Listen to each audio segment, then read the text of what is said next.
नमस्कार, मैं राजकुमार श्री औरबिंदो सोसाइटी से आप सभी का हार्दिक स्वागत करता हूं। हम शिक्षा में शून्य निवेश नवाचार कार्यक्रम ZIIEI द्वारा संकलित एक रोचक नवाचार के बारे में विस्तार से जानेंगे। इस वीडियो में मैं आपको इनोवेटिव पाठशाला के अंतर्गत महाराष्ट्र बोर्ड के कक्षा 5 के पर्यावरण अध्ययन की पाठ्य पुस्तक के पाठ संख्या 23 संक्रामक रोग एवं रोग प्रतिबंधन को एक नवाचार अभिनव शिक्षण तकनीक की एक गतिविधि गृह कार्य परिवेश में व्यवहारिक शिक्षा के माध्यम से क्रियान्वयन करना बताऊंगा। वैसे तो इस पाठ को ZIIEI के कई नवाचारों के माध्यम से पढ़ाया जा सकता है, परंतु इस वीडियो में हम इसे गृह कार्य परिवेश में व्यवहारिक शिक्षा के माध्यम से पढ़ेंगे। सबसे पहले मैं आपको इस नवाचार की नवीनता एवं उपयोगिता बता देता हूँ। कंसेप्ट से संबंधित निर्देशों के आधार पर आसपास के परिवेश का अनुभव करके छात्रों से गृह कार्य करवाया जाता है और पढ़ाए गए कंसेप्ट के प्रति जो परिवेश के अनुभवों को जोड़ते हुए उनकी विद्यार्थियों की समझ को भी विकसित करने में यह सहायक होता है।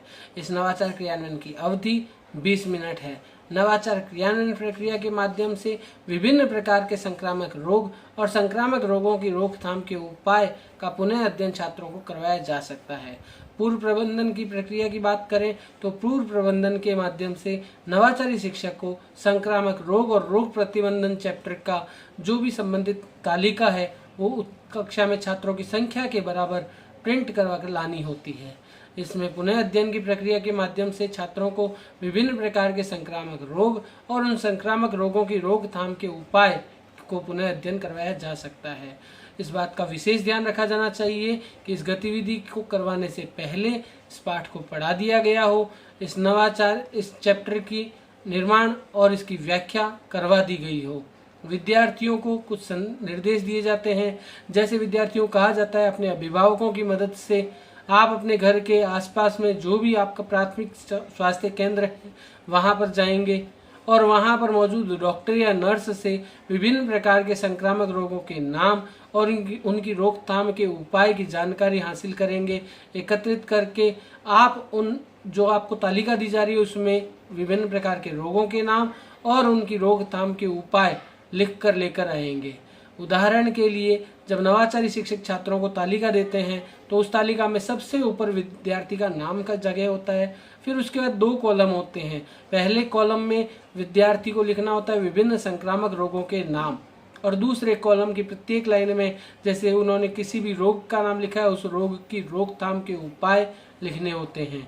इस प्रकार इस तालिका को पूरा किया जाता है। नीचे इसी तालिका में अभिभावकों के लिए कुछ निर्देश होते हैं, जैसे अभिभावक विद्यार्थियों की पूर्ण रूप से सहायता करेंगे और इस तालिका को सावधानी से भरवा कर वापस विद्यालय भिजवाने का श्रम करेंगे। छात्रों को पहले ही बता दिया जाता है कि अगले दिन आपके द्वारा भरी हुई इस तालिका के आधार पर सूचनाओं जो आप सूचनाएं लेकर आएंगे सूचनाओं के आधार पर पाठ को दोहराया जाएगा। विद्यार्थी चार्ट भरकर लाएंगे और अगले दिन कक्षा में सभी को उसमें वर्णित जानकारी सुनाएंगे। इस प्रकार विभिन्न संक्रामक रोग और उनकी रोग प्रतिबंधन के कंसेप्ट को पुनः अध्ययन करवाया जा सकता है। इस नवाचार के क्रियान्वयन से कई सीखने के प्रतिफल भी प्राप्त होते हैं, जैसे अवलोकनों, अनुभवों और जानकारियों को एक व्यवस्थित क्रम में वो रिकॉर्ड करते हैं और कारण तथा प्रभाव के संबंध स्थापित करने के लिए कई गतिविधियों, परिघटनाओं, पैटर्नों का भी अनुमान लगाते हैं।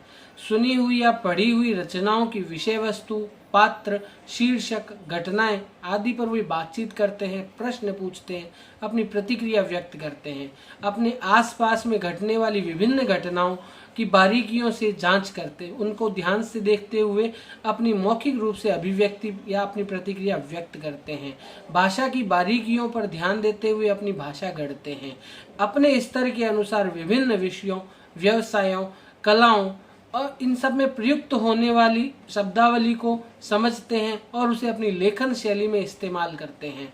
इस प्रकार से छात्रों में कई सीखने के प्रतिफल प्राप्त होते हैं। इस नवाचार के क्रियान्वयन के दौरान कई बातों को ध्यान में रखा गया है, जैसे प्रस्तुत पाठ को 1 साल के एक निर्धारित माह में पढ़ाया जाता है। उनको दिया जाने वाला गृह कार्य प्रयोगात्मक और अनुभवात्मक होना चाहिए, जिससे वे स्वयं उस चीज़ का पता करके किसी निष्कर्ष तक पहुंच सकें। इस नवाचार के क्रियान्वयन में NCF 2005 के उद्देश्यों को ध्यान में रखा गया है। पीटीआर अनुपात को ध्यान में रखते हुए इस नवाचार की क्रियान्वयन अवधि निर्धारित की गई है। विशेष आवश्यकता वाले बच्चों को भी इससे लाभ प्राप्त होता है। इस नवाचार के क्रियान्वयन से छात्रों में जीवन कौशल जैसे आत्म जागरूकता, गहन सोच, प्रभावशाली संप्रेषण का विकास होता है और उनमें निहित मूल्य जैसे सहयोग, साहस और उत्तरदायित्व की भावना का विकास होता है। हम आशा करते हैं आपको यह गतिविधि अच्छी लगी होगी। आप भी इसे अपने विद्यालय में क्रियान्वित करेंगे। हम इस प्रकार के दिलचस्प नवाचार आप तक लाते रहेंगे। आपसे अनुरोध है, आप हमारे YouTube चैनल ZIIEI को सब्सक्राइब करें। यदि ये वीडियो आप फेसबुक पर देख रहे हैं तो हमारे फेसबुक पेज को लाइक करें। नीचे दिए गए लिंक पर क्लिक करके आप इनोवेटिव पाठशाला ऐप को इंस्टॉल कर सकते हैं। इस वीडियो को देखने और लाइक करने के लिए आपका बहुत बहुत धन्यवाद।